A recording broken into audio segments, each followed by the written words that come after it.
মেয়েটা নিশ্চয়ই কোনো কিছু একটা করাপশনের ব্যাপার দেখে ফেলেছিল এবং এর পেছনে প্রভাবশালী কোনো হাত রয়েছে।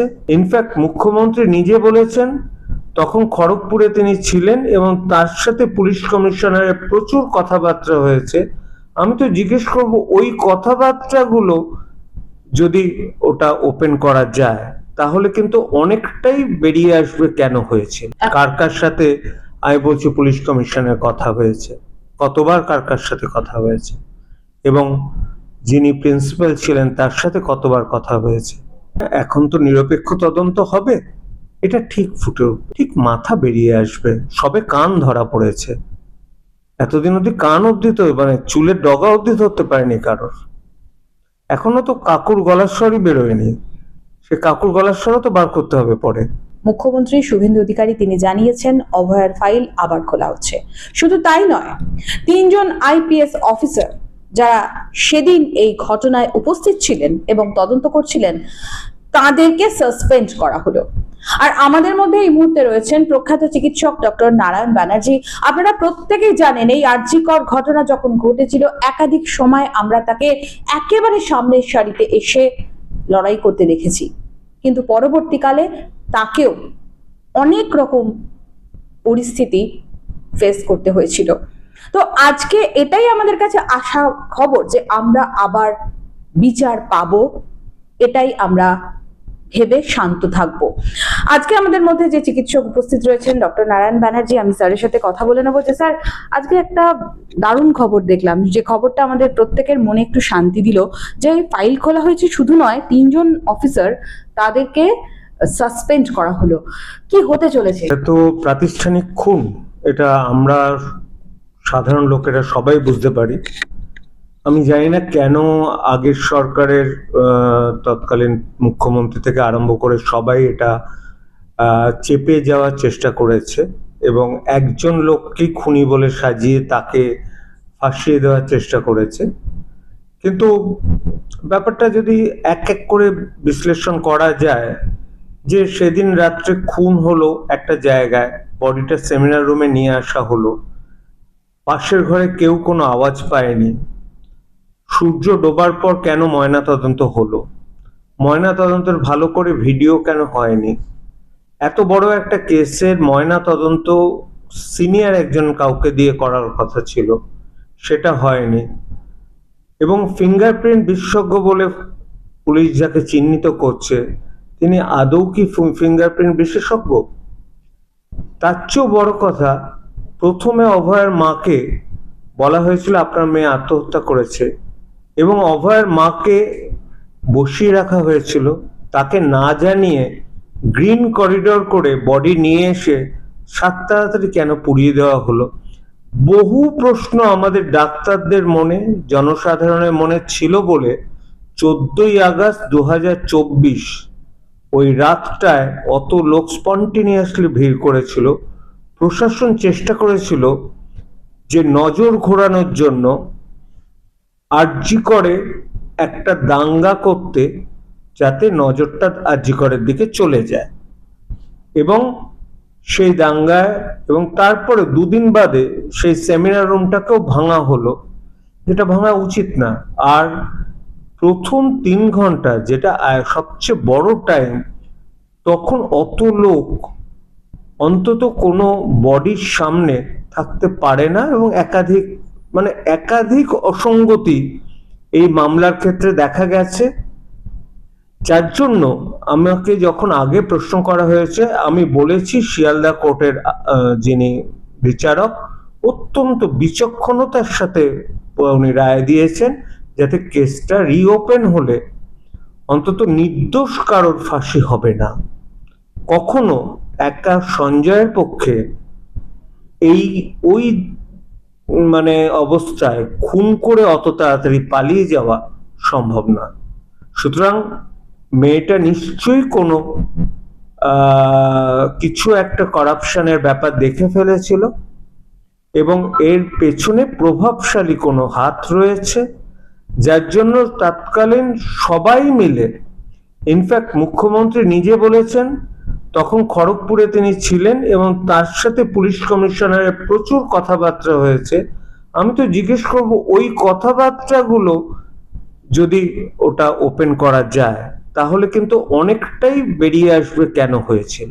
ডিসি সেন্ট্রাল যিনি ছিলেন তিনি অভয়ের বাবা মাকে টাকা পর্যন্ত অফার করেছিলেন, মানে কি আড়াল করার জন্য তাদেরকে এইভাবে রাতারাতি পাশের ঘরে গিয়ে টাকা অফার করতে হচ্ছে না একজন আইপিএস অফিসারকে? এটা তো আইপিএস অফিসার নিজের মাথা থেকে আসেনি, নিশ্চয়ই উপর মহলের হাত ছিল যে জিনিসটা যে করে হোক ধামাচাপা দিতে হবে। প্রথমে আত্মহত্যা করে ধামাচাপা দেওয়া চেষ্টা হয়েছিল, তারপর আত্মহত্যা যেহেতু এটা কিছুতেই হবে না, তাহলে এটাকে যদি মা বাবা কোনো কেস না করেন এ ব্যাপারে, কিন্তু টাকা দিয়ে কি মাকে কেনা যায়? কোনো মাকেই কেনা যায় না। আর অভয়ের মাকে আমি কুর্নিশ জানাই, এর আগেও আমি বলেছি অভয়ের মা জিতবেনই, এবং অভয়ের মা যেখান থেকে দাঁড়িয়েছেন, অনেকে আমায় বলেছেন যে অভয়ের মা বলবেন না রত্না দেবনাথ। হ্যাঁ, রত্না দেবনাথ, মিসেস দেবনাথকে আমি বলে মানে কুর্নিশ জানাবো যে উনি কিন্তু লড়ে গেছেন এবং উনি বুঝেছেন যে ক্ষমতা না থাকলে লড়া যায় না। এবং সে কথা আমি বারবার বলেছিলাম অভয়ের এগেনস্টে কোনো পলিটিক্যাল পার্টি অভয়ের মায়ের এগেনস্টে যেন না দাঁড়ায়। স্পেশালি আমি কমিউনিস্ট পার্টি অফ ইন্ডিয়াকে রিকোয়েস্ট করেছিলাম কলতানকে উইথড্র করার জন্য, যাতে মাঝখান থেকে আবার না টিএমসি জিতে যায়। তবে সেটা হয়নি, মানুষজন বুঝে শুনেই ভোট দিয়েছেন। এটা রত্না দেবনাথ ভোট পেয়েছেন, জিতেছেন, এবং এবং এটা প্রমাণ করে উনি দেখিয়ে দিলেন যে যদি, এটাই সবচেয়ে দুর্ভাগ্য, যদি ক্ষমতা থাকে তাহলে হয়তো বিচারটা ছিনিয়ে আনা যায়। একেবারে। স্যার, একটা বিষয় খুব গুরুত্বপূর্ণ, মানে এই তিনজন অফিসারকে, আইপিএস অফিসারকে সাসপেন্ড করার পর সমাজ মাধ্যমে আমরা একাধিক পোস্ট দেখতে পাচ্ছি, তারা একটাই কথা বলছেন যে এদের পেছনে যে মাস্টার মাইন্ড রয়েছেন তিনি কে, তাকে কি আদৌ শাস্তি দেওয়া হবে, তিনি কি আদৌ শাস্তি পাবে? মানে মানুষের মন শুধুই একদিকে আটকে রয়েছে। না না, এটা তো ফার্স্ট কাজ হলো। এরপর ডেফিনেটলি আমার মনে হয় যে সেই দিনটার যদি কনভারসেশন রেকর্ড করা সম্ভব হয়, আমার মনে হয় রেকর্ড করাটা খুব ডিফিকাল্ট হবে, কারণ এইসব ক্ষেত্রে সবই হোয়াটসঅ্যাপ কল হয়, সেগুলো রেকর্ড করা খুব মুশকিল হবে। কতবার ওনার সাথে কথা হয়েছে, ভালো করে তাদের ইন্টারোগেশন করলে আমার মনে হয় ঠিকই বেরিয়ে আসবে মাস্টারমাইন্ড কে ছিল, কার কার সাথে। আমি বলছি পুলিশ কমিশনের কথা হয়েছে, কতবার কার কার সাথে কথা হয়েছে, এবং যিনি প্রিন্সিপাল ছিলেন তার সাথে কতবার কথা হয়েছে। মানে এটা তো একটা যদি জায়গায় কোনো মার্ডার হয়, প্রথমে ধামাচাপা কেন দিতে যাব? প্রথমে তো চেষ্টা করব ব্যাপারটাকে ওপেন করার, যে হ্যাঁ এখানে খুন হয়েছে, এবার পুলিশ আসুন, আপনারা সমস্ত ব্যবস্থা নিন। আমরা তো তাই, সেটাই তো করে থাকি। এখানে একটা প্রাতিষ্ঠানিক খুনকে চাপা দেওয়ার জন্য এত করতে হলো কেন? এমনকি আমাকে ফেস করতে হয়েছিল যে আমি স্টেথো হাতে দিয়ে কাস্তে হাতুড়ি তারা নিয়ে আমি ডাক্তারি করছি। না, আমরা সেই সময় আপনার অনেকগুলো ইন্টারভিউ বা বাইটস সেগুলো দেখেছি, এবং আপনাকে একটা অস্বস্তিকর পরিস্থিতির মধ্যে বাধ্যতামূলকভাবে ফেলে দেওয়া হয়েছিল। মানে আপনি হয়তো তৃণমূলের কোনো একজন নেতা, তার ডাকে আপনি সাড়া দিতে গেছেন, কিন্তু অদ্ভুতভাবে সেই ছবিটা সোশ্যাল মিডিয়ায় ভাইরাল করা এবং সেই পোস্ট আমাদের কাছে যখন আসে, স্বভাবতই সাধারণ মানুষের মধ্যে মতোই আমাদের মনেও অনেকগুলো প্রশ্ন তৈরি হয়েছিল।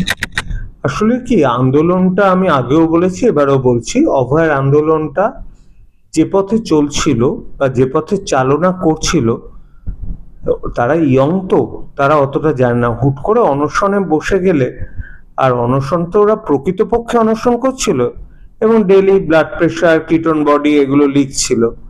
সুতরাং একটা কথা তৎকালীন সিএম বুঝে গেছিলেন কিছু হবে না, কারণ এরা নিজেরাই নিজেদের নিয়ে যাচ্ছে এমার্জেন্সি থেকে, আবার এমার্জেন্সি থেকে আবার এসে আবার বসছে। সুতরাং এভাবে চলতে চলতে আস্তে আস্তে পুজো চলে আসছেন, উনিও বলেছে অনেকদিন কাজ ফেলে এবার উৎসবে ফিরো। সেইটা বড্ড আঘাত লেগেছিল। আর এরা না বুঝতে পারছিল না যে যদি একজন দুজন যদি জুনিয়র ডাক্তার মারাও যান, তৎকালীন চিফ মিনিস্টারের কিছু এসে যায় না। সেই জন্য আমি গিয়েছিলাম যাতে চিফ মিনিস্টারকে বোঝানো যায় যে একজন জুনিয়র ডাক্তারও মারা গেলে পুরো পশ্চিমবঙ্গে কিন্তু মানে অগ্নিগর্ভ পরিস্থিতি হবে। এবং আমার মনে হয় আমি যার কাছে গিয়েছিলাম তিনি কিন্তু বোঝাতে পেরেছিলেন, যার জন্য পরে চিফ মিনিস্টার কিন্তু ফোনে কথা বলেন এবং তৎকালীন যিনি অতদিন বাদে আমাদের যিনি ছিলেন মানে প্রশাসনিক প্রধান, মানে তিনি যান এবং কথা হয়। কিন্তু ব্যাপারটা হচ্ছে কি, এত দূর অব্দি এগোনোরই তো কথা ছিল না। যে কাজটা প্রশাসনের কথা ছিল সেটার জন্য আন্দোলন করার দরকার হলো কেন? আর সেই আন্দোলন করতে গিয়ে আমি বা রাজরোষে পড়ছিলাম কেন? কারণ রীতিমতো মাইক বেঁধে আমি জানি বরানগরে বিভিন্ন জায়গায় আমার নামে প্রচুর কুৎসা রটানো হচ্ছিল। এবং মুশকিল হলো যেদিন আমি এদেরকে ঠিকঠাক করার জন্য গেলাম, তখন যারা আমার ফরে কথা বলছিল তারা ঠিক বুঝলো না কেন গেলাম। মানে আমিও অতটা পাত্তা দিইনি, একটা দিন ধরে ট্রোলডই হলাম। তারপর যখন ব্যাপারটা সিএম কথা বললো অনেকে বুঝলো হয়তো ব্যাপারটা, নয়তো সবাই ভাবলো আমার নিজের স্বার্থ আছে, কি আর করা যাবে। স্যার, আরেকটা বিষয় খুব ইম্পর্টেন্ট, সেটা হচ্ছে পুরো দুর্নীতি থেকে স্বাস্থ্য দুর্নীতি এবং একাধিক দুর্নীতি যেগুলো তৃণমূল কংগ্রেসের জমানায় দেখা যাচ্ছে, এখন সেই দুর্নীতির জট একে একে খুলছে। তো সেই পরিস্থিতিতে সাধারণ মানুষের মনে একটাই প্রশ্ন, যে কাকে বাঁচাতে, কোন ব্যক্তি সে কাকে বাঁচাতে যার জন্য এই এতজন আইপিএস অফিসার এইভাবে এগিয়ে এলেন, বিধায়ক এগিয়ে এলেন এবং মুখ্যমন্ত্রী সারা রাত ঘুমোতে পারলেন না, তৎকালীন মুখ্যমন্ত্রী মমতা বন্দ্যোপাধ্যায়, তাকে সারা রাত তখনকার যিনি সিপি ছিলেন বিনীত গোয়েল, তার সঙ্গে সারা রাত ফোনে কথা বলতে হলো। মানে কাকে বাঁচাতে, এটাই একটা প্রশ্ন মানুষের আজকে বড় প্রশ্ন হয়ে দাঁড়িয়েছে। এটা আমার মনে হয় এখন তো নিরপেক্ষ তদন্ত হবে, এটা ঠিক ফুটে উঠবে। যেমন একজন পুলিশ অফিসার পালাতে গিয়েও পালাতে পারেননি, ধরা পড়েছেন। আর যারা এখনকার তৃণমূলের পুরসভায় যারা আছেন বরানগরে বা আমাদের অঞ্চলে, তারা মুখ দেখাতে পাচ্ছেন না লোকের কাছে, কারণ লোকের গেলেই চোর চোর শুনছে। সেরকম এদেরকে ধরে ভালো করে যদি প্রশ্ন করা হয়, ঠিক মাথা বেরিয়ে আসবে। সবে কান ধরা পড়েছে, এতদিন অব্দি কান অব্দি তো মানে চুলের ডগা অব্দি ধরতে পারেনি কারোর। এখনো তো কাকুর গলার স্বরই বেরোয়নি, সে কাকুর গলার স্বরও তো বার করতে হবে পরে। মানে আমি বলছি দুর্নীতিটা রন্ধে রন্ধে ছিল, এই রন্ধে রন্ধে দুর্নীতি কাটিয়ে নতুন বাংলা গড়া সম্ভব হবে সরকারের পক্ষে। কিন্তু একটু সময় দিন, ভালো কাজ করছে। প্রথম এক সপ্তাহ দেড় সপ্তাহ আমি বলবো নিরপেক্ষভাবে, এবং আমি নিরপেক্ষভাবে চাইবো এরকম ভাবে যেন কোনো ঘটনা কোনো সরকার যদি চাপা দেওয়ার চেষ্টা করে, এটা আমাদের সুপ্রিম কোর্টে এপেক্স কোর্ট যে হঠাৎ করে এখান থেকে ওখানে নিয়ে গেল, এই সমস্ত ব্যাপারটা নিরপেক্ষভাবে দেখা উচিত এখন। অভয়ের মা রত্না দেবনাথ তিনি কিছুক্ষণ আগে যে বাইট দিয়েছেন সেখানে পরিষ্কার বলেছেন যে তার সেদিনই স্বস্তি হবে যেদিন মমতা বন্দ্যোপাধ্যায়ের জেল হবে। আসলে একজন মানুষের যদি সবচেয়ে আদরের জিনিস মারা যায়, যে একমাত্র মেয়ে, এবং আমার না খুব বাজে লেগেছিল মানে বামপন্থীদেরও যখন দাঁড়িয়েছে তখন তাকে দর্জি বা এই টাইপ বলে কেন, মানে দিস ইজ মানে বিলো দ্য বেল্ট আক্রমণ কেন? মানে এটা তো আমাদের সৌজন্যতা নয়। অভয়ের মা দৃঢ় মানে ভাবে উনি বিশ্বাস করেন এনার পেছনে মুখ্যমন্ত্রীর হাত রয়েছে, প্রাক্তন মুখ্যমন্ত্রী, তাই উনি বলেছেন। এটা ওনার ধারণা। তার কারণ একটাই ব্যাপার, সেদিন সমস্ত কিছু ছেড়ে যে আরজি করে অতজন তাণ্ডব করলো, সিসিটিভি ফুটেজ থাকা সত্ত্বেও তাদেরকে ধরতে পারা গেল না কেন? তারা তো সব মানে আরজি করে তাণ্ডব যারা করেছে 14 তারিখের রাত্রে, তারা তো নোন দুষ্কৃতী। তাহলে এটা প্রশাসনিক মদতেই হয়েছে, এবং প্রশাসনিক কে কর্তা? স্বরাষ্ট্রমন্ত্রী। তৎকালীন স্বরাষ্ট্রমন্ত্রী যে ছিলেন তাকে তো তার দায়িত্বটা নিতে হবে। অভয়ের মা যেটা চাইলেন সেটা আমি বলতে পারি যে সময়ের অপেক্ষা। এদের ধরা হয়েছে তার মানেই যে সবকিছু মিটে যাবে তা নয়। আমি আশা করি নতুন সরকার যেভাবে কাজ করছেন মাথা ঠিক ধরা হবে। আমি তো বললাম এখনো অবধি ওই কেসটা এমন ভাবে ঘুরিয়ে দেওয়া হয়েছিল যে চুল অবধি স্পর্শ করতে পারেনি, শুধু একজনকে ফাঁসানো হয়েছিল। এবার সবে কান ধরা হয়েছে, কান টানলে মাথা আসবেই। মমতা বন্দ্যোপাধ্যায় বা অভিষেক বন্দ্যোপাধ্যায় তাদের কি জেল হতে পারে আগামী দিনে? হওয়া তো উচিত আমি মনে করি, এবং সেটা ভবিষ্যতই বলবে। আমরা একটা ছবি দেখলাম, সেখানে হাইকোর্টে ভোট পরবর্তী হিংসা যে হয়েছে তার পরিপ্রেক্ষিতে সওয়াল করতে একদম আইনজীবীর পোশাকে উপস্থিত হলেন মমতা বন্দ্যোপাধ্যায়, এবং তাকে ঘিরে যখন বেরিয়ে আসছেন চোর চোর স্লোগান। এই যে পরিস্থিতি, এটা আমাদের রাজ্যের কাছে কতটা লজ্জাজনক? ব্যাপার হচ্ছে যারা চোর চোর বলেছেন তারা অনেক রাগের জন্য বলেছেন। অ্যাকচুয়ালি এই সময় না ওনার একটু বাড়িতে বসে নিজেকে একটু অ্যাসেস করা বা অভিষেক বন্দ্যোপাধ্যায় অ্যাসেস করা উচিত। এখন দেখুন, একটা কথা বলি যে যখন হঠাৎ করে ক্ষমতা চলে যায়, যিনি সবসময় টিভির সামনে থাকতে খুব ভালোবাসতেন, সবসময় লাইমলাইটে আসতে পছন্দ করতেন, তাকে কেউ যদি আর না টিভিতে দেখায় তার মনটা কেমন খারাপ হয় না? আমার মনে হয় এই জন্যই উনি কিন্তু কোর্টে গিয়েছিলেন, লাইমলাইটে আসার জন্য। আর কোনো কারণ কিন্তু নেই, কারণ উনি খুব বিখ্যাত লয়ার বলে আমি জানি না। এবং লয়ারের পোশাকের মধ্যে যে ধরুন জুতো হাওয়াই চটি চলে না, সেটাও একটা লয়ারের ব্যাপার। আর বার কাউন্সিল তো প্রশ্ন তুলেছে, এটা দেখা যাক সেটা, তো সেটা তাদের ব্যাপার। এর মধ্যে আর রাজনীতি গলিয়ে লাভ নেই। আমরা চাই অভয়ের প্রকৃত খুনি যে মাস্টার মাইন্ড তাকে ধরা এবং তার প্রকৃত অর্থে সাজা দেওয়া। সেটা কিন্তু আমাদের ডাক্তারদের যে ফোরাম হয়েছিল, যে ফোরাম থেকে আমি হয়তো কিছুটা সরে এসেছি, কারণ আমার সাথে ওদের মতের মিল হচ্ছিল না একটা জায়গাতে, এখনো স্টিল মিল হয় না ওয়েস্ট বেঙ্গল ডক্টরস ফোরামের সাথে।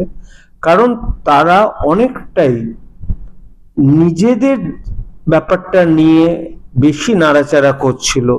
কেন আজকে একে দূরে সরানো হলো, ওকে ট্রান্সফার করা হলো, এইগুলো রাদার দেন অভয়ের মানে কিনারা। এবং অভয়ের কিনারা করতে গেলে শাসক যে বদলাতে হবে সেটা বোঝার ক্ষমতাটা একটু কম ছিল। স্যার, বোঝার ক্ষমতা ছিল না, না এটাও কি একটা রাজনীতি যে অভয়ের এই হত্যা মৃত্যু ধর্ষণের মধ্যে এই বিষয়গুলোকে গুলিয়ে দেওয়ার কি এটা একটা চেষ্টা? এটাই কি একটা রাজনীতি? জানি না বাবা, এত চতুর রাজনীতি জানি না। আমি এটুকুই জানি, যদি গ্রাসরুট লেভেলে কেউ কাজ করে, এবারে কে ক্ষমতায় আসবে সেটা অন্তত পক্ষে আমার কাছে দিনের আলোর মতো পরিষ্কার হয়ে গেছিল 2 মাস আগে।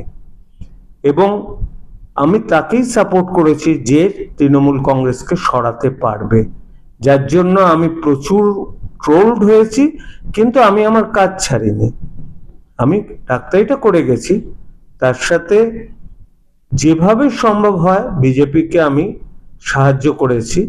যতই আমাকে বলা হোক না কেন যে আমি বিজেপি হওয়ার জন্য আমার একদম জাত ধর্ম সব গেল, তা নয়। আমি স্টিল মনে করি বিজেপি এখন যেটা করছে, এই করার সৎ সাহস এবং এত ফাস্ট করার সাহস এখনকার দিনে অন্য কোনো বিরোধী দলের নেই।